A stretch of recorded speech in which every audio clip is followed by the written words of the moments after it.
Hello friends, ఈరోజు వీడియోలో మనం చూడబోతున్నాం కాడిలాక్ ర్యాంచ్. ఒక సాధారణ పంట పొలం సంవత్సరానికి 14 లక్షల మంది విజిట్ చేసే టూరిస్ట్ అట్రాక్షన్గా ఎలా అయిందో తెలుసుకుందాం. ఇది అమెరికాలో ఒక ప్రముఖమైన రోడ్ సైడ్ అట్రాక్షన్గా ఉంది.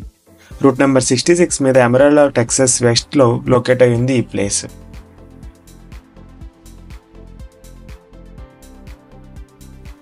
కనిపిస్తుంది ఒక ఆర్వీ పార్కింగ్. అమెరికాలో మోస్ట్ ఆఫ్ ద ప్లేసెస్లో ఆర్వీ పార్కింగ్స్ ఉంటాయి. ఆర్వీ ట్రావెల్ చేయడం బకెట్ లిస్ట్లో ఉన్న వాళ్ళు కమెంట్ చేయండి.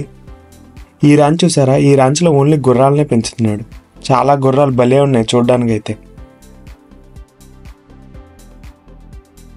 ఇంకా మనం మెయిన్ స్టోరీలోకి అయితే వెళ్దాం. ఈ కథ యాంటీమ్ అనే ఆర్టిస్టుల బృందానికి వచ్చిన ఐడియా నుంచి స్టార్ట్ అయింది. వాళ్ళు కాడిలాక్ కార్స్తో ఒక ఆర్ట్ ఫామ్ చేద్దామని ప్లాన్ చేశారు. దానికి ఫండింగ్ కోసం దేశంలో ఉన్న మిలీనియర్స్ అందరికీ లెటర్స్ రాశారు. అందులో అమెరిల్లో స్టాన్లీ మార్స్ అనే పర్సన్ ఫండింగ్కి రెడీ అయ్యారు. ఈ మోన్మెంట్లో 10 కాడిలాక్ కార్స్ నోస్ డౌన్ చేసి నేలలో సగం పాతి పెట్టారు.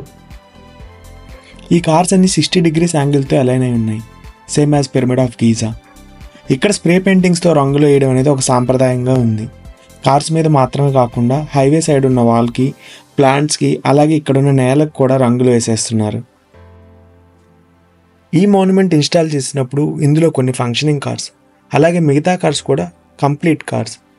జనాలు చిన్న చిన్న పీసెస్ని సోవెనీర్స్గా తీసుకెళ్లడం వల్ల, అలాగే 50 years అయింది కదా, కాలక్రమేణా ఇప్పుడు చూస్తున్న పార్ట్స్ మాత్రమే మిగిలాయి. ఇలా ఎక్కడైనా ఆర్ట్ ప్రదర్శించే అవకాశం వస్తే మాత్రం నాలో ఆర్టిస్ట్ నిద్రలేస్తాడు. అందుకనే మా ఇంటి పేరుని నేను కూడా స్ప్రే చేశాను. నా దృష్టిలో ట్రావెల్ అనేది ఒక్కోసారి గొప్ప గొప్ప ప్లేసెస్ చూడడానికి, ఇంకొకసారి మన ప్లేస్లో ఉన్న గొప్పతనం వేరే చూసి తెలుసుకోవడానికి ఉపయోగపడుతుంది. ఈ ప్లేస్ చూశాక నాకు అనిపించింది అమెరికాలో ఆర్ట్కి ఎంత వాల్యూ ఉందనేది. లొకేషన్ డీటెయిల్స్ డిస్క్రిప్షన్లో పెడుతున్నాను. వాచ్ చేసినందుకు థ్యాంక్స్. ఇంకొక వీడియోలో మళ్ళీ కలుసుకుందాం. మీ ట్రావెల్ విత్ పల్లి.